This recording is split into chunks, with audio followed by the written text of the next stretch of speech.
If you're having problem with TikTok saying service not available in your country, today's video I'm going to show you how you can fix it. So first thing first, this might be a smaller glitch than you think it is. Now let's go ahead and update our app. Head over to your Play Store or App Store and at the top search bar, type in TikTok. Then tap on update if you see update.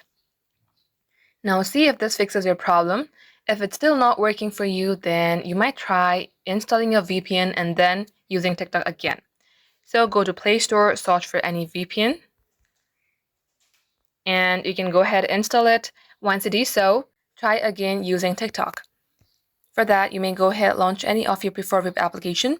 At the top search bar, type in TikTok login and make sure that your VPN is turned on before you log into your TikTok and see if this fixes your problem. Once you do so, if it's still not working, then you can try uninstalling your application. Long tap onto your app, tap on uninstall. Reinstall again, you will get the updated version itself. Get logged into your account and this shall fix your problem.